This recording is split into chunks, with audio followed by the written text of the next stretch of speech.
Hello, everybody, and this is Ashley, and today I bring to you another fan fiction. That's right, we are reading another fan fiction. What fan fiction am I reading, you ask? Well, I am reading this lovely, lovely, smutty fan fiction called All the King's Men, a Final Fantasy VII fan fiction. Well, before I start, this is a yaoi. This is just a yaoi, a very very smutty yaoi, and it's multiple chapters.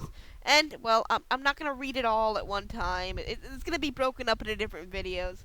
Why, you ask? Well, I have other things to do besides sitting around reading smut. I play Final Fantasy 14. I do stuff with my life. I guess 14. Ha ha ha. Well, let's start let's start this and leave that out of whatever we're thinking.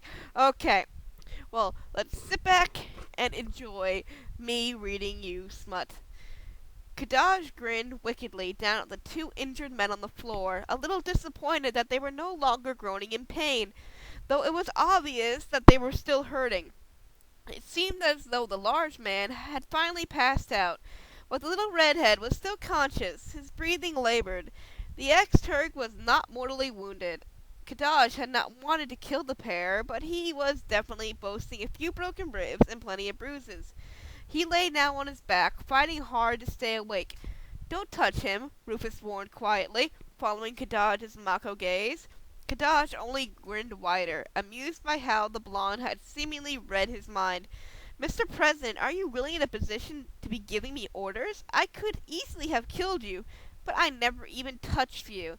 Your men, however, well, I have two of them already." Blue eyes narrowed beneath the white sheet, and Rufus knew he stood no chance against Kadaj, reduced to sitting helplessly by in his stand wheelchair. Granted, he was not so weak that he could not get up, but exerting himself too much, he ran the risk of passing out. Also, he was weaponless, not having brought his gun with him, thinking it was better to meet Cloud unarmed and prove that he wasn't a threat. Well, obviously he didn't look like one, but he had not encountered Kadaj. He had not counted on Kadaj coming to visit. Rufus scowled as Reno hissed sharply, pain coursing through the ex-Turk's body as Kadaj ran his hand over the man's injured chest. What was it the silver-haired youth wanted? He had come to talk about his mother, Genova, as well as the reunion, but he had gotten all that out of his system. What more was left if he didn't intend to kill the three of them? "I said don't touch him." Reno glared at Kadaj, pissed off at the man for what he had done, but also at himself for being so damn weak. He hadn't lasted long in the fight at all, and now he was laying there, a pathetic loser. His electromag rod had rolled away somewhere when he fell. But if Kadaj wanted to kill him now, he wouldn't die without a fight, not needing a weapon to struggle. As though knowing Reno's mind, Kadaj reached up to brush a few blood-red strands of hair from the slightly smaller man's face, speaking softly. "I'm not going to kill you." Reno was not, however, comforted. Kadaj's feral grin belaying his would-be soothing words. If the silver-haired man looming above him was after his life, then just what was he after? It was getting harder to see, the edges of Reno's vision becoming clouded, but he clung to consciousness, even though a voice in the back of his mind was telling him it might be better just to succumb to the darkness. Kadaj obviously had something in store for him, and whatever it was could not be anything good. Definitely not with the creepy way the man was smiling at him, like a cat watching its slowly dying prey. Not being the type of person to wait, Kadaj leaned down and captured Reno's lips in a surprisingly gentle kiss, smirking against the wide-eyed redhead's mouth. You got one soft one." Kadaj was on top of Reno before his words even had a chance to sink in, putting the other man's hands on the ground by his head and crushing his lips against the ex-Turk's. Instinctively, Reno arched up in an attempt to throw Kadaj off him, pain flaring in his chest from that simple action, causing him to gasp. Kadaj took advantage of Reno's slightly parted lips and delved his tongue into the smaller man's mouth, exploring, tasting. He pulled back in pain a moment later as Reno bit down hard, drawing blood. "Get the fuck off me," Reno growled, spitting into Kadaj's face. The younger man pouted a little bit, looking hurt, but he wouldn't be deterred. Ignoring Reno's outburst, he released Reno's hands so that he could work on getting the redhead completely unnecessary shirt unbuttoned.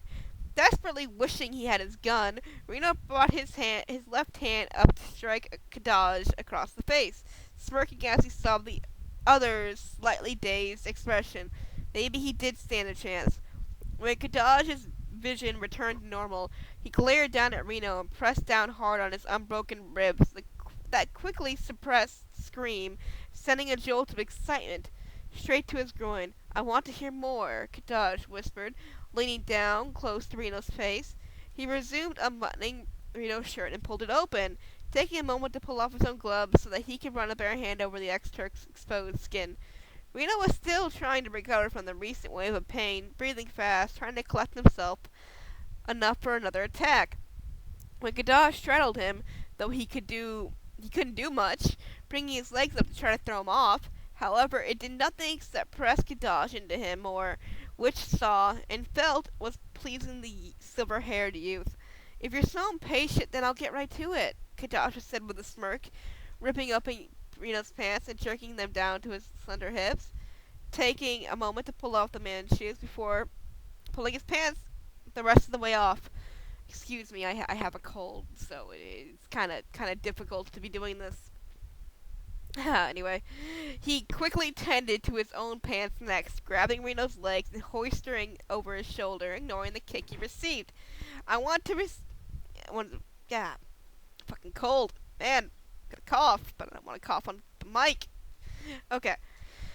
"I want to see the pain on that pretty little face of yours," Kadaj said quietly, savoring the look of fear and anger on Reno's face for a moment before thrusting into the tight body below him. His groan of pleasure lost beneath Reno's scream of pain. It was evident to Kadaj that the ex-Turk hadn't done this very often, at least not lately, if at all, and it took him a moment to get moving, collecting himself and forcing himself not to lose it right then. It was a little uncomfortable to go into him dry like this, but it was nothing compared to what Reno was feeling. With that thought fueling Kadaj's arousal, he withdrew almost completely, only to slam back into Reno's body, listening to another wonderful pained cry.